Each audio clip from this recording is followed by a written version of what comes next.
All India Muslim personal law board के 90% members भी नहीं जानते, तो ये मेरी बात सच्ची है। इन्होंने पढ़ा ही नहीं, इस संशोधन क्या क्या होना है। मानसिकता इतनी बदल गई है कि मीडिया से लेकर के सुप्रीम कोर्ट तक, हाई कोर्ट से लेकर के ऑफिसर्स तक, शासन तक, प्रशासन तक, IAS IPS सबको माना जाता है कि ये सब RSS के लोग हैं, सब बजरंग दल के लोग हैं, सब विश्व हिंद परिषद के लोग हैं। मुस्लिम कंट्री इराक में, सीरिया में, यमन में, मिस्र में, फिलिस्तीन में चले जाइए, मार काट दुनिया भर की जंगें हो रही हैं। जो मार रहा है वो इस्लाम के नाम पर मार रहा है, जो मर रहा है वो इस्लाम के नाम पर मर रहा है। तमाशा देखो आप, वो भी ला इलाहा इल्लल्लाह पढ़ के मर रहा है, ये भी मरने वाला भी ला इलाहा इल्लल्लाह पढ़ के मर रहा है। तो वक्फ बचाओ नहीं, अपने आप को बचाओ, अपने रिश्तेदारों को बचाओ आंदोलन है।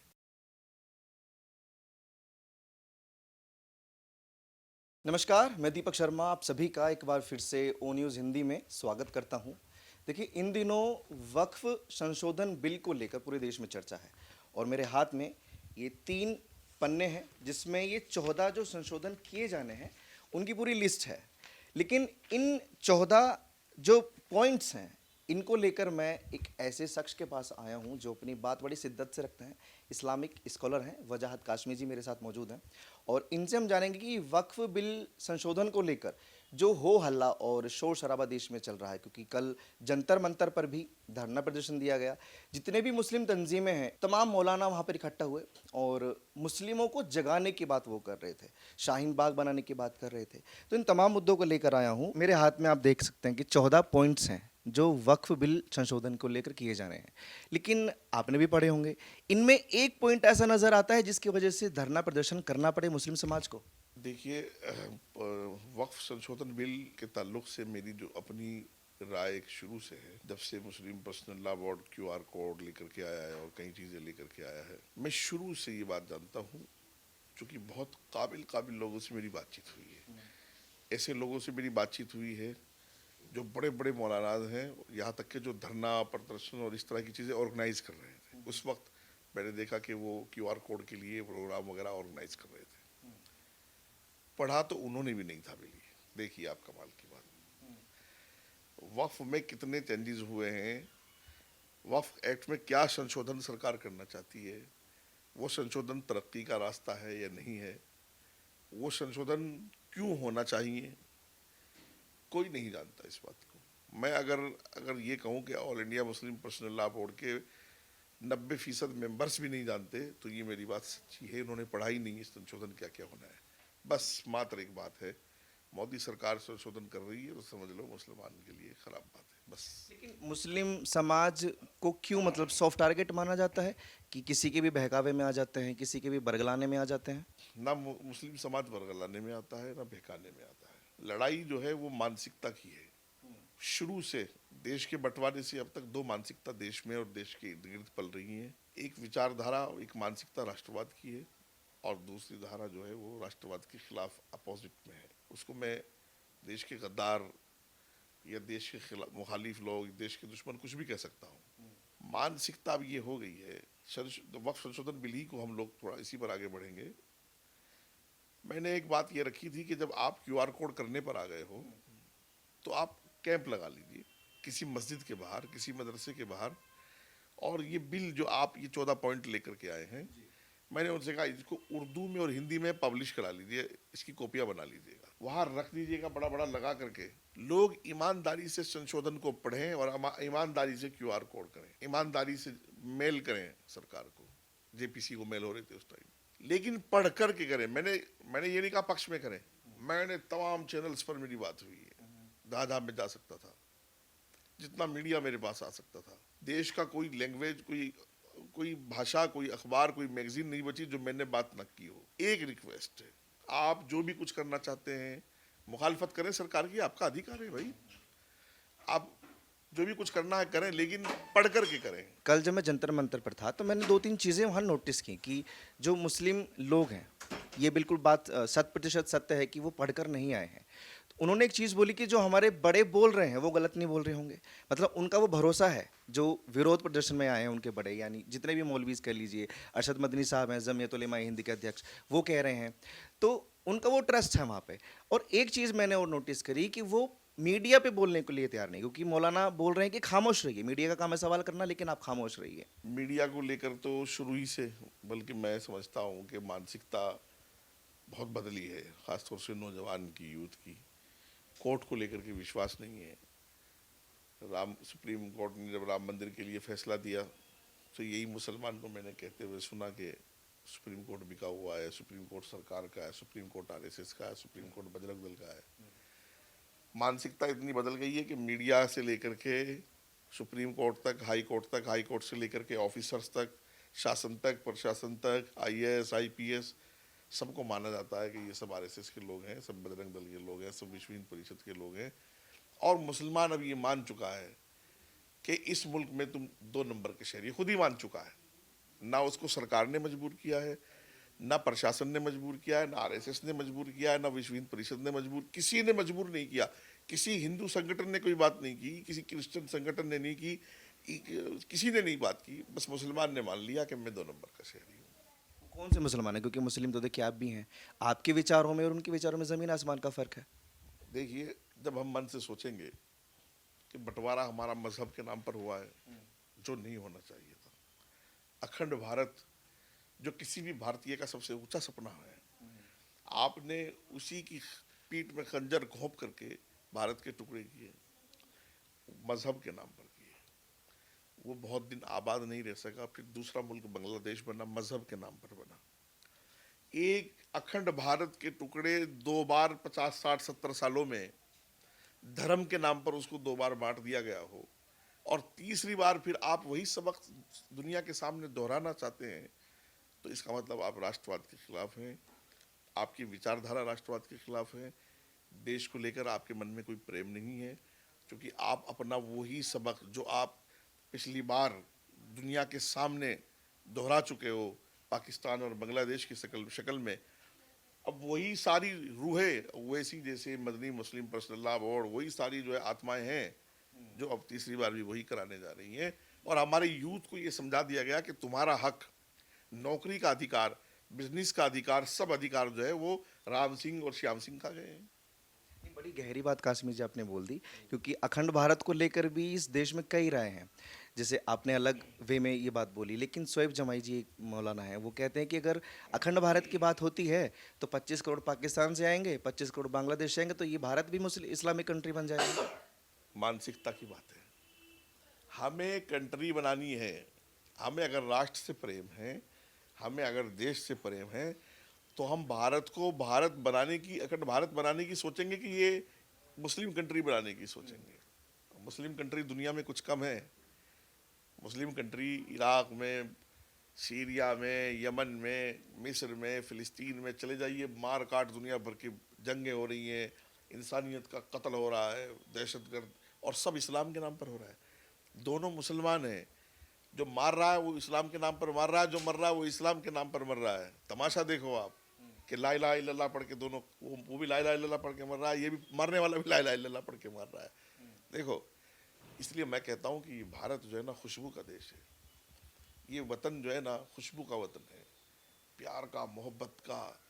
ऐसा ऐसा मंजर, ऐसी मिसाल पूरी दुनिया में कहीं नहीं है। इसलिए भारत को भारत बनाने की सोचो मेरे भाई। कंट्री, मुस्लिम कंट्री, फला कंट्री बनाने की मत सोचो। भारत की परंपराएं सनातनी हैं, सैकड़ों हजारों सालों से, और उस सनातन की खुशबू भारत की मिट्टी में है। आप उसको चेंज करोगे, आप उसको बदलोगे, तो वो ये सीरिया की विचारधारा है। आप उसको बदलोगे तो वो इराक में जो कुछ हो रहा है, आप उसको जो बदलोगे यमन में जो कुछ हो रहा है, वो विचारधारा आपको फिर लानी पड़ेगी। और वो विचारधारा तो मैंने बता दिया कि दोनों तरफ ला इलाहा इल्लल्लाह पढ़ के मारने वाला भी मरने वाला भी दोनों मौज में। ये बात आपने बोली है और एज ए मुसलमान बोली है, लेकिन अगर कोई हिंदू बोले तो इस पे भी बड़ी बहस हो जाएगी। लेकिन ये एक और बार आपने बड़ी गहरा मैसेज लोगों को दिया है कि वाकई में भारत एक ऐसा देश है जहां मुस्लिम के सारे फिरके एक साथ रह सकते हैं और सुरक्षित रह सकते हैं।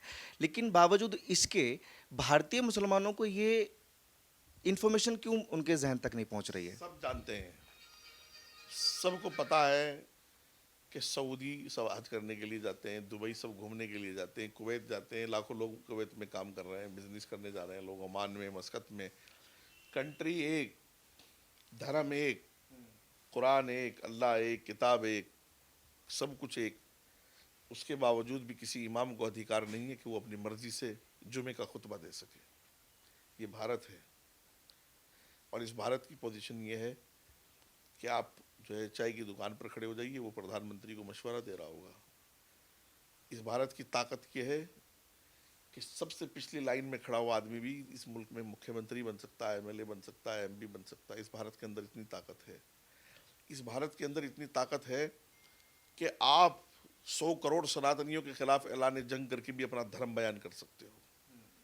इतना सेकुलर मुल्क है, और आप उस मुल्क में पूरी दुनिया में शोर मचा के बदनाम कर रहे हो।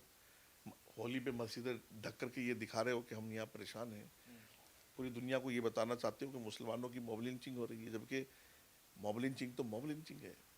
पूरी दुनिया को ये बताना चाहते हो कि मुसलमान इस दुनिया में परेशान। पूरी दुनिया में मुसलमानों के लिए अगर कोई जगह जन्नत है, अगर किसी जगह मुसलमान सुकून से रह सकता है तो वो भारत है। एक चीज मैं और आगे बढ़ाता हूँ। आपने कहा कि यहाँ हर मुल्क में हर धर्म के लोगों का, हर फिरके का, हर तबके का अधिकार है। अधिकार से ऊपर की बात करिएगा आप। अधिकार से ऊपर की बात यह है कि मैं अपना मजहब फॉलो करूं, ये मेरा अधिकार है। लेकिन मैं 100 करोड़ सनातनियों को भी ये बताऊं कि तुम भी मेरा मजहब फॉलो करो, ये मेरा अधिकार नहीं है। यहाँ का मुसलमान अधिकारों से भी कहीं ज़्यादा अधिकार लेकर के जी भी रहा है, और दूसरों के अधिकारों में इंटरफेयर भी कर रहा है, फिर भी जी रहा है, और फिर भी शोर मचा रहा है।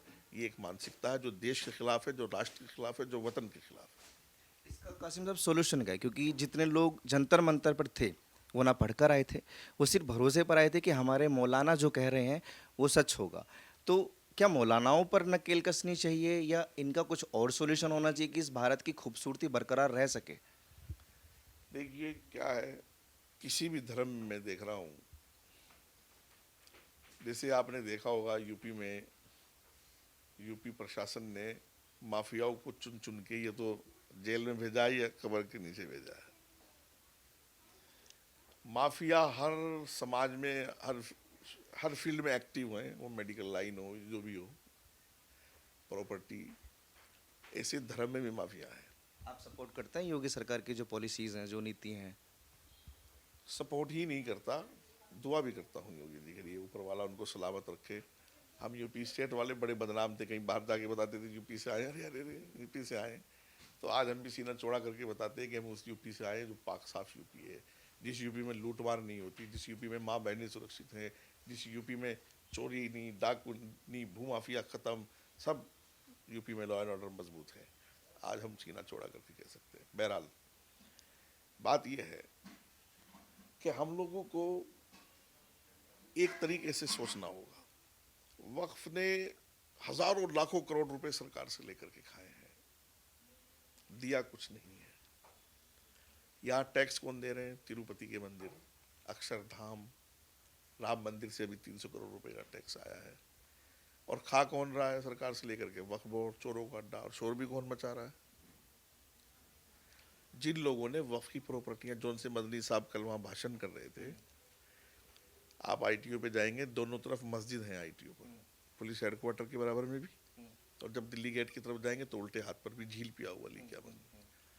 दोनों मदनियों के ऑफिस हैं, एक सीनियर मदनी का ऑफिस है और एक जूनियर और सीनियर दोनों का है, और दोनों वक्फ बोर्ड की जगहों पर है, और दोनों कल वहाँ धरने प्रदर्शन में थे दोनों के लोग। तो वक्फ बचाओ नहीं, अपने आप को बचाओ, अपने रिश्तेदारों को बचाओ आंदोलन है। भाई तुम कहते हो कि लाखों एकड़ ज़मीनें सरकार खाना चाहती है, वो लाखों एकड़ है कहाँ? उसको दिखाओ ना। जो दान करने वाले ने यतीम, गरीब, बेवा के लिए दान किया था, खा गए ये सब लीडर लोग। मुस्लिम पर्सनल लॉ के, जमीयत के, कांग्रेस के लीडर खा गए, समाजवादी के लीडर खा गए, और शोर मचा रहे हैं मोदी सरकार। भाई तुमने छोड़ा ही नहीं। मोदी सरकार तो ये चाहती है कि जो तुमने यतीमों, गरीबों का हक खाया तुम्हारे हलक से निकाल करके, वो जो शोषित और वंचित मुसलमान है उसको मिल जाए। दान करने वाले ने दान इसलिए की थी, किसी बेवा के काम आएगी, किसी बच्चे के पढ़ने के काम आएगी, किसी यतीम के काम आएगी, कि कोई डिस्पेंसरी खुलेगी। और तुम खुद कह रहे हो लाखों एकड़ ज़मीन है। राजेंद्र सच्चर कमेटी की रिपोर्ट कह रही है कि कम से कम 2 लाख करोड़ रुपए का जो है वो अब तक इनके पास पैसा होना चाहिए था, और इनके पास 50 करोड़ रुपए नहीं है।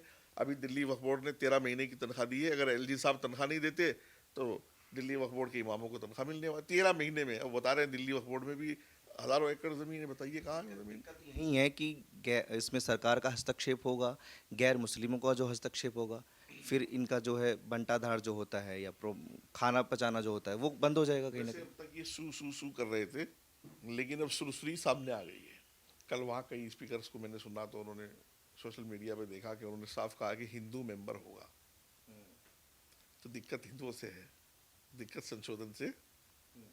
नहीं, ये जितने वहाँ लोग आए थे, क्योंकि देखिए पहला पॉइंट इसमें है कि गैर मुस्लिम सदस्य को भी मिलेगी जगह। क्या ये बड़ा मेजर प्रॉब्लम है कि गैर मुस्लिम ऐड होगा इसमें, वक्फ बिल संशोधन होगा नहीं, तो? अब तो क्लियर हो गया। अब तो क्लियर हो गया कि संशोधन से प्रॉब्लम नहीं है, गैर मुस्लिम के ऐड होने से प्रॉब्लम है। दूसरी बात मुझे ये बताइए, वहाँ बंगाल में मुझे नाम याद नहीं आ रहा, काली माता बोर्ड एक मंदिर का बोर्ड होता है। कितने टाइम तक उसका चेयरमैन जो एक मुसलमान था, और ममता बनर्जी ने बनाया हुआ था। यहाँ अखिलेश की सरकार में जो कुंभ का मंत्री था वो आजम खान था। तो इन मुसलमानों को कोई दिक्कत नहीं थी, अच्छी बात है। भाई जब 100 करोड़ सनातनी इस देश में है और मुसलमान जो है 25 करोड़, में बहुत आहिस्ता से कह रहा हूँ लेकिन बहुत गौर से सुनने की बात है। मुसलमान जो है 25 करोड़, उनमें से भी 22 करोड़ कन्वर्टेड मुसलमान हैं। तो वो भी तो सनातनी हुआ। उसके बाप दादा तो सनातनी थे, उसने धर्म परिवर्तन कर लिया, पूजा पद्धति अलग हो गई, लेकिन डीएनए तो चेंज नहीं हुआ। तो जब सब कुछ सनातनी है तो हिंदुओं से दिक्कत क्या? आप उनसे कारोबार करना चाहते हो, उनसे उठना बैठना चाहते हो, उनकी शादी ब्याह में बुलाना आना जाना चाहते हो, टीवी पे भाईचारे के रिश्ते निभाना चाहते हो, और हैसियत ये है कि तुम्हारे वक्फ बोर्ड, मात्र एक वक्फ बोर्ड में एक छोटा सा सदस्य हिंदू नहीं हो सकता। वाह भाई वाह, बड़ा दिल है भाई तुम्हारा। नहीं, हिंदुओं का जैसा आपने जिक्र किया, कल मुझे एक बड़ी अजीब चीज़ देखने को मिली वहाँ। ये हमने अपने चैनल पे भी दिखाया लोगों को। इसमें लिखा हुआ है, ये पर्चा मिला मुझे, कि हिंदू फांसीवादी हमलों को ध्वस्त करने के लिए आगे आओ। तो इसमें जो मेंशन किया हुआ है, ये लोगों तक जब पहुंचेगा, लोग इसको पढ़ेंगे, स्पेशली मुसलमान जब पढ़ेंगे, तो उनके जहन में नफरत नहीं आएगी हिंदुओं के खिलाफ? देखिए, मैं तो बहुत करीब से जान रहा हूँ और समझ रहा हूँ, चूँकि मैं पर्सनली जितना भुगतता हूँ, जिस दिन मैं वो नेशनल टेलीविजन पर या आप लोगों को, मीडिया वालों को बताना शुरू करूँगा ना, शायद हो सकता है हिंदुओं को भी यकीन ना आए। हिंदू भी कहेंगे मौलाना लोग झूठ बोलते हैं। लेकिन मैं अब रमज़ान में हूँ और अल्लाह की कसम खा के बता रहा हूँ कि हम लोग अपनी डेली की ज़िंदगी में भी वो भुगतते हैं जिसकी कल्पना नहीं की जा सकती। मुझे बड़ी, मतलब कई बार ना मुझे घिन आती है बहुत चीज़ों से, बहुत नफरत करता हूँ अपने मालिक से, अल्लाह रब जुल जलाल से दुआ भी करता हूँ कि अल्लाह ताला ये दिन दिखाने हैं। पाकिस्तान इस्लाम के नाम पर बना हुआ मुल्क है। मैं नहीं समझता पूरी दुनिया में इस्लाम धर्म की सबसे ज़्यादा दुर्गति पाकिस्तान में उससे ज़्यादा कहीं होती हो। सबसे ज़्यादा मौलानाओं का कत्ल पाकिस्तान में हुआ, हर हफ्ते, हर 2-4 दिन में मौलाना। मस्जिदों में बम ब्लास्ट सबसे ज़्यादा पाकिस्तान में होती। नमाज पढ़ाते हुए मौलाना को वहाँ कत्ल। अभी वहाँ एक बड़े मौलाना थे, वो एमपी भी रहे, जुमे की नमाज पढ़ के मस्जिद में से निकल रहे थे, खुदकश, सुसाइड मतलब किया है, उनके बम फोड़ा है, 22 आदमी मरे हैं, मौलाना भी मर गए जुमे की नमाज में। तो मैं समझता हूँ कि ये इस्लाम दुनिया को बताना चाहते हो आप? जिस इस्लाम ने ये बताया हो कि जिस रास्ते पर चलो उस रास्ते की पत्थर भी हटा दो, ईंट भी हटा दो, पीछे आने वाले को तकलीफ ना हो, कांटा हटा दो तकलीफ ना हो। जिस इस्लाम ने ये बताया हो कि 40 घर पड़ोस झांक लो, अगर किसी के घर में रोटी नहीं बनी, ये नहीं कहा था हिंदू हो, मुसलमान हो, सिख हो, ईसाई हो, 40 घर पड़ोस में रोटी ना हो तो उसकी रोटी के जिम्मेदार तुम हो। अल्लाह ईश्वर तुमसे पूछेगा कि उस पड़ोस के घर में रोटी क्यों नहीं बनी। जिस इस्लाम ने ये सिखाया हो, तो ये आतंकवाद का इस्लाम लेकर के आए हैं। भाई मुझे ये इस्लाम कबूल नहीं है। मेरे नबी ने, मेरे खुदा ने, मेरी किताब ने, कुरान ने और मेरे रसूल सल्लल्लाहु अलैहि वसल्लम की हदीसों ने जो इस्लाम बताया था ना, पड़ोसी का हक बताया था, रास्ता चलने का हक बताया था कि औरत इज़्ज़तदार है, उसकी तरफ देखना नहीं है, शराब हराम है, जुआ हराम है, सट्टा हराम है, वतन से मोहब्बत आधा ईमान है। ये मेरे रसूल ने बताया है, ये मेरी शरीयत ने बताया है। पाकिस्तान की बात हो गई है, लेकिन मैं वापस वक्फ बोर्ड के मुद्दे पर एक सवाल करना चाहूँगा कि जो मौलाना ये कह रहे हैं कि शाहीन, क्योंकि हम लोग शाहीन बाग में भी बैठे हुए हैं, तो शाहीन बाग का जिक्र वो कर रहे हैं कि हम पहले दिल्ली में एक शाहीन बाग था, अभी देश के हर कोने कोने में शाहीन बाग होगा अगर ये वक्फ बिल संशोधन वापस नहीं लिया। मतलब शाहीन बाग का नाम लेकर वो खौफ ज़्यादा क्यों करना चाहते हैं? शाहीन बाग CNRC के मौके पर बैठा हुआ था और उस वक्त भ्रम फैलाया गया था कि CA आएगा, सिटीजन अमेंडमेंट एक्ट आएगा और तुम्हारी नागरिकता खा जाएगा। शाहीन बाग हुआ, स्कूल के बच्चों को, एम्बुलेंस को, उसको उसको रास्ते बंद करके, यहाँ अपोलो हॉस्पिटल इतना बड़ा है, इधर मैक्स है, इधर बड़े होली फैमिली है, शिफा है, बहुत हॉस्पिटल थे, ये कनेक्ट नहीं कर पाए। गुड़गांव, नोएडा, फरीदाबाद, ये सब गुड़गांव, नोएडा, फरीदाबाद का जो रास्ते थे वो सब बंद कर दिए गए थे। मैं एक बात पूछना चाहता हूँ, तो उस नबी की उम्मतियों, मैंने अभी बताया कि वो कहता है छोटा सा पत्थर भी हो तो हटा दो उसको। पूरे 4 साल हो गए, चलिए आपने शाहीन बाग कर लिया, जायज़ था आपके लिए। अगली एक मिसाल मुझे बताइए, पूरे मुल्क में किसी एक हिंदुस्तानी मुसलमान की नागरिकता को चैलेंज भी कहीं किया गया हो? यार, जो ये रोहिंग्या बांग्लादेशी घुसपैठ कर करके लाखों की तादाद में आए हैं, करोड़ों की तादाद में, और हमारी बदकिस्मती है कि इन्होंने आधार कार्ड भी यहीं के बनवा लिए सब ने। अब तो राशन कार्ड भी हो गए हैं। केजरीवाल की सरकार ने जाने क्या क्या हो गया है, अब तो झुग्गियाँ डाल ली है इन्होंने। तो क्या सरकार, क्योंकि इस देश में कोई हातिम ताई का लंगर लगा हुआ है? ये बॉर्डर खुले हुए हैं कि जो आएगा वो बस जाएगा आकर के। यार, मेरे देश पे मेरे देशवासियों का अधिकार है, मेरे देश की ज़मीन पर मेरे भारतवासियों का अधिकार है। आप उनका अधिकार बर्मा के लोग, रोहिंग्या के लोग, बांग्लादेश के लोग, फलाने जगह के लोग आकर के छीनेंगे तो हमें तकलीफ होनी चाहिए इस बात से। नहीं, आपको तो तकलीफ होगी क्योंकि आप एक भारतीय होने के नाते सोच रहे हैं, लेकिन उन मौलानाओं का क्या जो बोलते हैं हमारा कलमा का नाता है उन लोगों से? अच्छा, एक बात और है, चलो वो तो हम देख लेंगे, उस पर भी बात करेंगे। जब शाहीन बाग हो रहा था तो शाहीन बाग में मैंने देख लिया कि सीए के नाम पर इन्होंने पूरा मुल्क में ड्रामा हुआ, सीए पे कुछ नहीं हुआ, एनआरसी के नाम पर ड्रामा हुआ, कुछ नहीं हुआ। ऐसे ही वक्फ संशोधन पर भी चल रहा है। और शाहीन बाग, अब मैं आपको एक बात और बता देता हूँ, शाहीन बाग में तो दिल्ली स्पेशल सेल ने यह भी खुलासा किया था, और एनआईए ने भी किया था, और दूसरी एजेंसियों ने भी किया था कि देश विदेश से फंडिंग हुई है, और लोगों ने फंडिंग ले लेकर के दुनिया भर के अपने बिजनेस खड़े किए हैं। बहरहाल वो बात फिर लंबी हो जाएगी। वक्फ संशोधन बिल जो है वो हमारे लिए एक ऐसी चीज़ है कि न वक्फ की ज़मीन से बीजेपी को कोई मतलब है, ना अमित शाह जी को कोई मतलब है, ना मोदी जी को कोई मतलब है। बात यह है कि अमीर के हलक से निकाल कर, रईस के हलक से निकाल कर गरीब को उसका हक दे देना, ये मोदी जी करना चाहते हैं, और इससे ज़्यादा कुछ नहीं है। जिस ज़मीन पर डीएम की निगाह होगी उसको कोई माफिया नहीं खा सकेगा। अभी मुजफ्फरनगर का, शामली का, सहारनपुर का कोई केस वक्फ बोर्ड की ज़मीन का कोई सुनने वाला नहीं, लखनऊ जाना पड़ेगा। आपके पास लखनऊ जाने का किराया नहीं है, वहाँ रहने के लिए आपके पास होटल नहीं है, तो आप कैसे जाएंगे लखनऊ? जब डीएम को अधिकार आ जाएगा तो वो डीएम जिले से बाहर आपको जाना नहीं पड़ेगा। ये सब संशोधन हो रहे हैं, तो इसमें कहाँ से ऐसी बात आ गई कि ज़मीन हड़पने वाली बात है? नहीं, छोटी छोटी चीज़ें तो हैं जो लोगों को पढ़ना चाहिए, लेकिन ओवैसी साहब एक चीज़ बोल रहे थे कि जिन प्रॉपर्टीज़ के कागजात नहीं हैं उन पे अधिकार सरकार ठोक देगी, क्योंकि वक्फ की कुछ प्रॉपर्टीज़ ऐसी हैं जिनके कागजात ही नहीं, लाखों एकड़ ऐसी प्रॉपर्टी है। कुछ नहीं मेरे भाई, 8 लाख एकड़ ज़मीन तो ये खुद बता रहे हैं, और खुद ही बता रहे हैं कि 4 लाख एकड़ के कागजात नहीं, तो इसका मतलब कहीं तो घोटाला है। भाई, ये शोर तो घोटाले का है ना। आज से पहले 60-70 सालों में आपने कभी ओवैसी को, मदनी को, मुस्लिम पर्सनल लॉ बोर्ड को, किसी को देखा है कि किसी ने कोई धरना प्रदर्शन किया हो कि भाई 8 लाख एकड़ ज़मीन से इनकम क्यों नहीं आ रही है, 8 लाख एकड़ ज़मीन से यतीम बेवा मिस्कीन के बच्चे क्यों नहीं पल रहे हैं? कभी सोचा आपने? कभी नहीं 70 सालों में देखा होगा। लेकिन आप हैदराबाद जाएंगे, दौरा करेंगे, ओवैसी के लोगों के पास ही हज़ारों एकड़ ज़मीन वक्फ बोर्ड की फंसी हुई है। मैं कह रहा हूँ, मुस्लिम पर्सनल लॉ बोर्ड से लेकर के मुझे बताइए, हर तंजीम का आदमी वक्फ बोर्ड की ज़मीनों में मुलविस रहा है, उनको कब्जा करने में, रिश्तेदारों को दिलवाने में। अब ये शोर मचा रहे हैं, वरना भाई आप अपने मुंह से कह रहे हो, सरकार नहीं कह रही है, आप अपने मुंह से कह रहे हो 8 लाख एकड़ ज़मीन है। क्या इस देश का मुसलमान इनका गिरवान पकड़ के पूछ सकता है कि 8 लाख एकड़ ज़मीन का 70 सालों में तुमने क्या करके दिया हमको?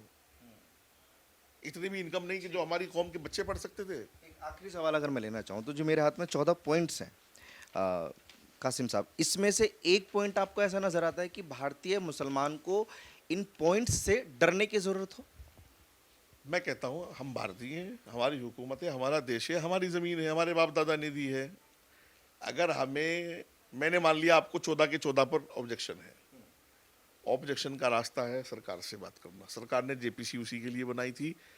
जेपीसी, देखिए, मैं धन्यवाद दूंगा मोदी जी को कि वाकईतन ऐसी सोच का नेता हो, देश का नेतृत्व करने वाला।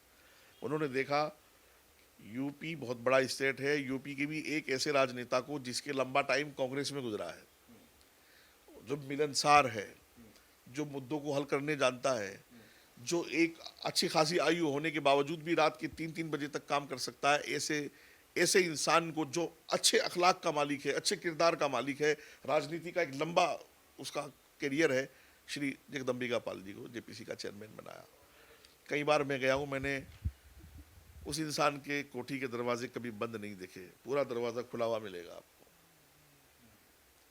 मैंने देखा है कि 2-2, 3-3 लोगों के छोटे छोटे मुसलमानों के ग्रुप, जिनको वक्फ की समझ भी नहीं थी, जगदम्बिका पाल जी एक उस्ताद की तरह, एक टीचर की तरह उनको समझा रहे थे कि ये संशोधन है भाई, ये बातें हैं।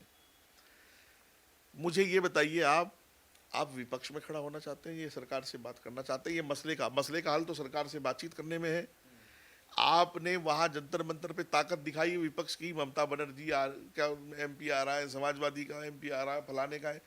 यानी मैं मुसलमानों से अपील कर रहा हूं आपके माध्यम से, मुसलमानों देख लो, आपको विपक्ष में जबरदस्ती ला करके खड़ा किया जा रहा है।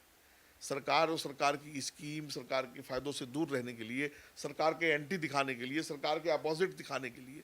जबकि अगर वाकई आपकी नीयत अच्छी है और संशोधन पर आपको ऑब्जेक्शन है, तो बात तो सरकार से होनी है और हल भी सरकार से होना है। और लोगों ने उनको चुन के भेजा है, पार्लियामेंट है, एक देश का कानून है, और लॉ बनाने का उनको अधिकार है, संशोधन करने का उनको पूरे देश ने अधिकार दिया है, और विपक्ष को शोर मचाने का अधिकार दिया है। बहुत शुक्रिया कासिम साहब। होप कि जो भारतीय मुस्लिम इस वीडियो को देख रहे हो उनको ये चीज़ें समझ में आए, क्योंकि बड़ी सरलता से कासिम साहब ने समझाया है। और ये मेरे हाथ में जो 14 पॉइंट्स हैं, इनमें से मैं तो यही बोलूँगा कि भारतीय मुसलमान होने के नाते सबसे पहले आप लोग इनको पढ़िए कि क्या ये वाकई हमारे विरुद्ध हैं, इस्लाम इससे खतरे में आ सकता है या संविधान इससे खतरे में आ सकता है। तो ये चर्चा हमने कासिम साहब से की। आप लोग प्लीज़ अपने राय कमेंट सेक्शन में दीजिए कि वक्फ संशोधन बिल को लेकर जो शोर शराबा और हंगामा किया जा रहा है वो किस हद तक जायज़ है। बाकी ऐसी खबरों के लिए आप जुड़े रहिए हमारे साथ और देखते रहिए ओ न्यूज़ हिंदी।